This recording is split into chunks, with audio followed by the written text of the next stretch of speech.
Okay, in this video we're going to do problem set 8, and we're going to start by doing a multiple regression using this the Excel file that was given to us. So here we've got the four independent variables and y. Let's do a multiple regression. PHStat, regression, multiple, and this thing pops up. And for y, we will use this column down to here. And for the x variable cell range, we're going to do D1 through G31. And let's check all of these. We'll see what we use later. I'm going to leave this off. Click OK. And we get, this is the compute tab, which contains the regression statistics and results. So let's look at the first question.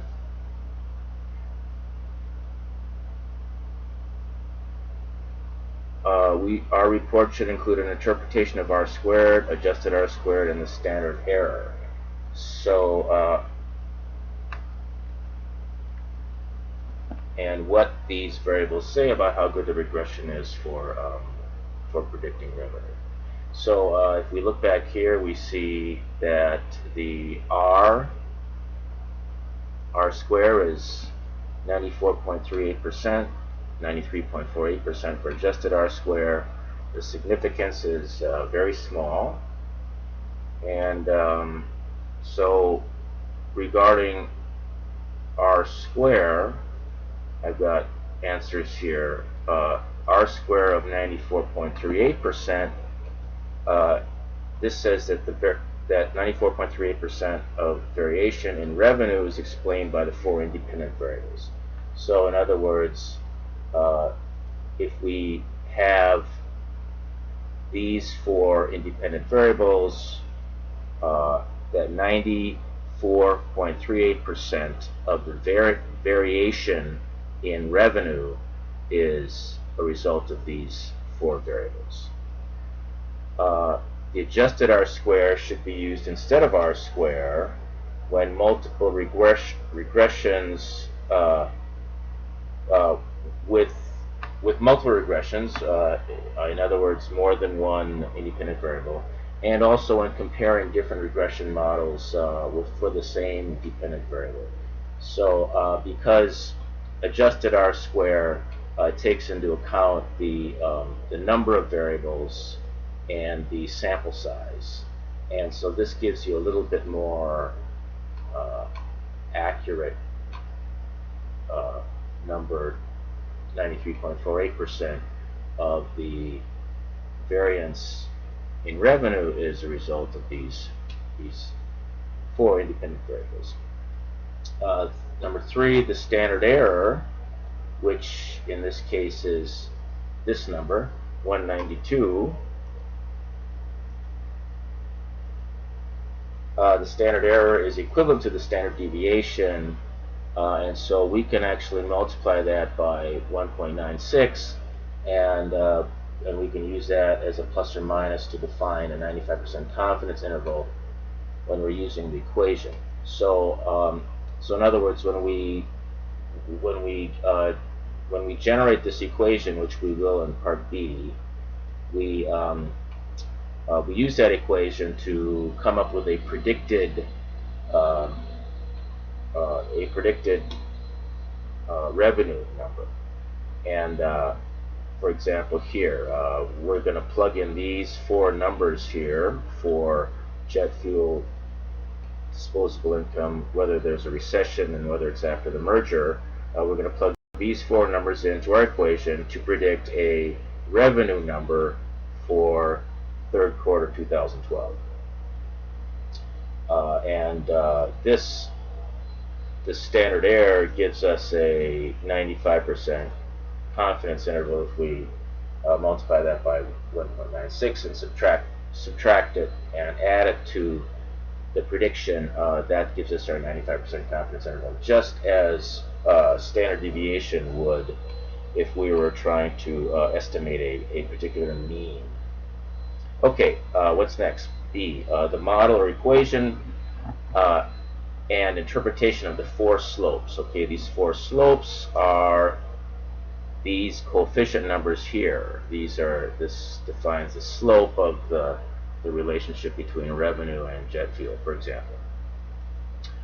So the model, the general form is this, and that is y revenue equals some initial y crossing point. In other words, this number, the intercept, that's A0 plus the coefficient of jet fuel. I use jet fuel as J. This is the beta 2 is the coefficient of the disposable personal income in billions. By the way, jet fuel is in dollars per gallon. Disposable personal income is in billions of dollars. This is just a 1 or a 0 saying if there is a recession or not, and this is just a 1 or 0 saying if it was before the AirTran merger or not. And these are the beta 4, beta 3, these are the coefficients. So when we plug in these numbers, we have beta 0 is this, beta 1, which is, beta 1 is the jet fuel coefficient, so that would be millions of dollars per gallon, because Y is millions of dollars. So all these are millions of dollars over what the units is for the actual independent variable. So beta 2 is 1.3 times D, that's this, and I'm looking at these coefficients here, minus 251 and 1118. Minus 251 is the coefficient of D, and 1118 is the coefficient of the AirTran merger. So this is what the final equation looks like. So we can do is we can plug in these numbers. So for J, we can plug in, for example, here. For J, we can plug in 3.07 here, and we can plug in this number for D, and this number for R, and this number for A, and we should be able to predict what a number is here. So that's what this equation does. Okay, what's next? C. Make sure that our report tests including hypothesis and confidence for the entire equation and each variable separately. Okay, so basically what we are going to analyze here is we're going to come up with 5 hypotheses, and we're going to use this value for the P for the overall model. This value is the P for our hypothesis for jet fuel. This is the p-value for our hypothesis for disposable personal income, and same with recession and AirTran. Recession and AirTrans. These are the p-values that we'll be using. Let's look at what our hypotheses are. The overall hypothesis is that the null is that all of the betas are 0. So in other words, the revenue is independent of any of these. The revenue, dependent revenue Y, is independent of any of the independent variables.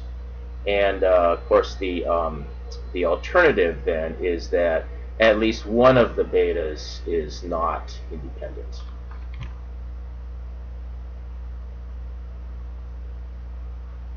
So for the first one, for this hypothesis, since the significance value, which is this number here, since it is so small, and it's below the 0.05 significance level that we've chosen, or we can reject H0, the null, and conclude that this is true. This doesn't tell us which one, but it tells us that that at least one of those is true. So let's try to figure out which ones. Okay, so now we're going to test the validity of each term. So for jet fuel, we have that the null hypothesis is that beta is 0, that the coefficient is 0. So the alternative would be that it's not 0, so there is some value. And we see that the p-value is this 0.69. The p-value, wrong p, 0.4948.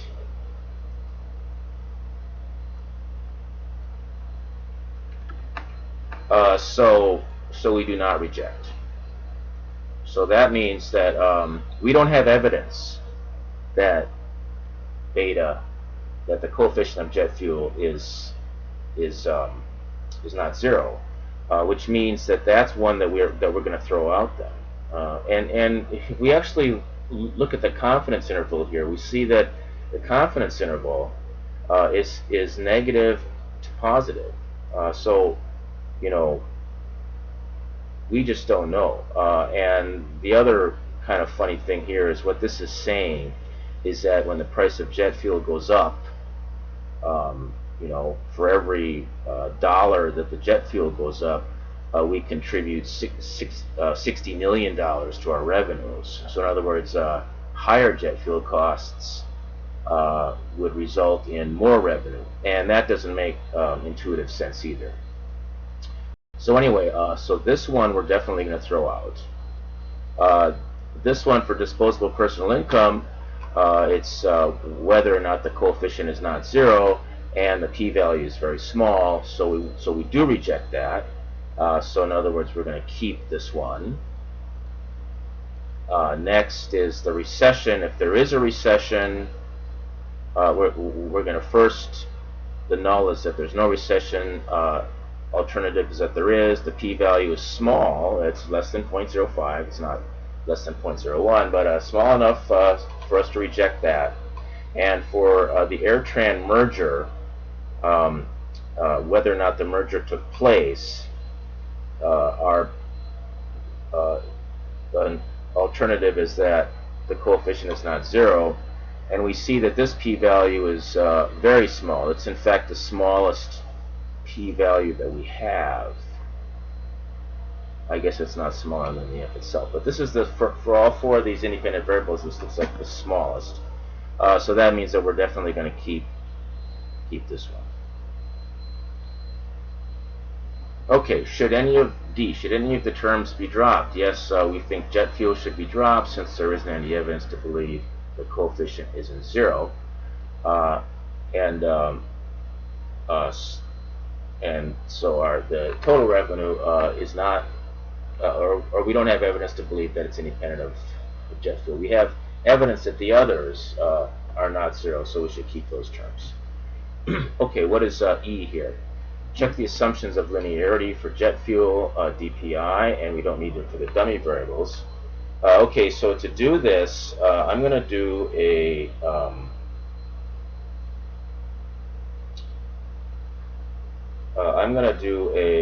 another ANOVA, or another regression using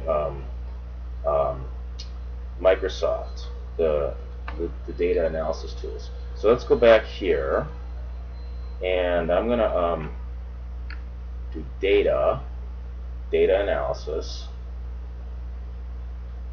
and I'm going to do regression.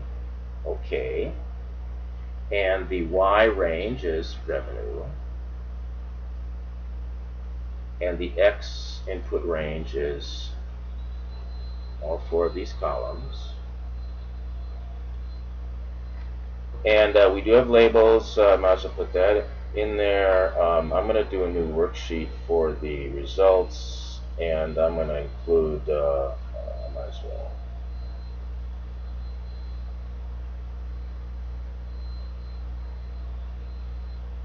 Oh, I must want to do everything. What the heck? Okay. And this sheet 2 pops up, and we see the results are the same. In fact, we see better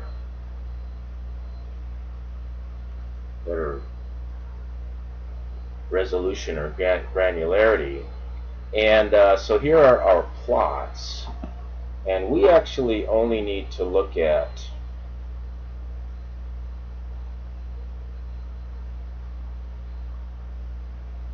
for the first one, okay, we're doing linearity. We need to just look at JetFuel and DPI residual plots to show that the residuals are evenly distributed above and below the zero line, and relatively uniform as the independent variable varies. So let's just take a look at those. So we can get rid of this one. I'm just going to delete these. This one, this one, this one, this one, this one, and this one, and that leaves us with here's the jet fuel. Let me move this over here, and I'm going to make this bigger, and we see spot over here. We see that this is as many above as below. There's not really any clear smiley pattern or U-shaped pattern or anything. It looks like there's so that looks pretty good. I'd say that's pretty random. I'd say that passes the test for linearity. Let's look at this one. Make this one small again. Make this one bigger. And yeah, this looks pretty good too. There's one book down here. There's just as many up here as down here. So I'd say this is pretty random, pretty evenly distributed. So I would assume linearity. Okay. For constant variability, on the residuals tab, move the predicted revenue to the left of the residual and create a scatter plot. Okay, so and we should see the same sort of thing. So let's go to residuals, and we want to move predicted revenue, cut, and paste it onto residual. Do right click, insert cut cells, and you see that now this column is moved just to the left of the residuals column. And now we can select the two columns, insert a chart, and it suggests the scatter plot, which is what we want. Okay, and this is what our little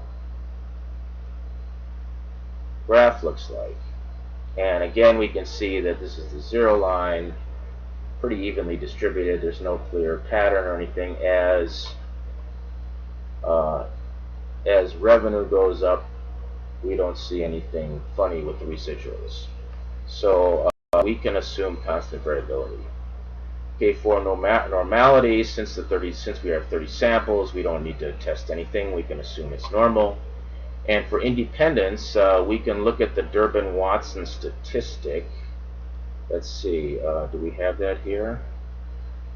Durbin. Here we go, Durbin-Watson. 1.7928. And we have, let's look at Durbin-Watson here.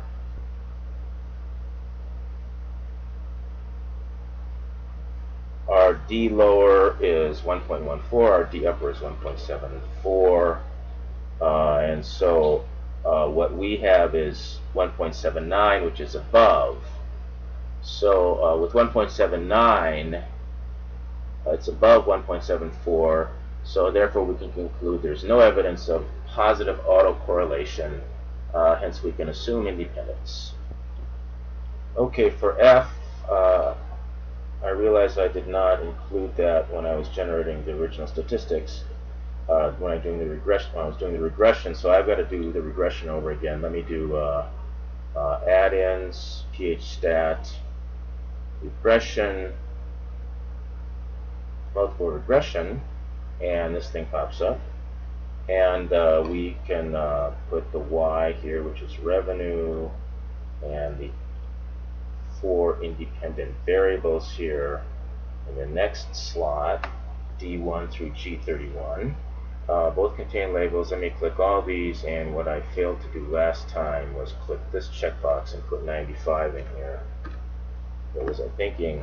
Click OK, and our regression statistics have returned, and let's go back to way over here now and look at C, I, E, and pi. This is, okay, what that stands for is confidence interval estimate and prediction interval.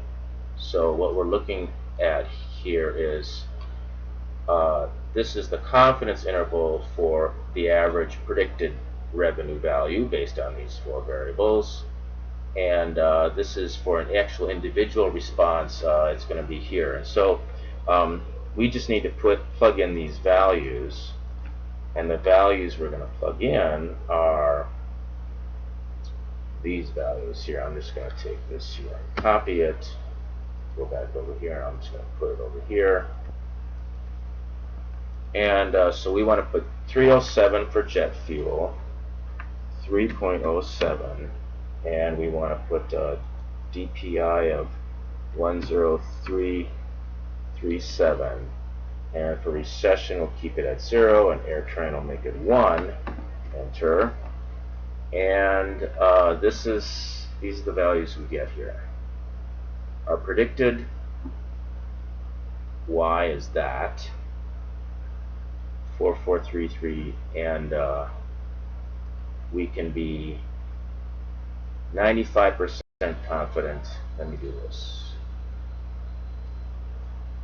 We can be 95% confident that it is between 3996 and 4871, which is these numbers here. So for the individual response Y, for the one we actually, this is the prediction interval, lower limit and upper limit, and this is the confidence interval for the average. Confidence interval for average and prediction interval for an individual. You know, this is much wider than this. The interval half widths are much larger. So you know, we can say we're 95% confident that Y, this value, is going to be between these two numbers. And that takes care of problem number 1. The next video we'll do number 2. Thanks for watching.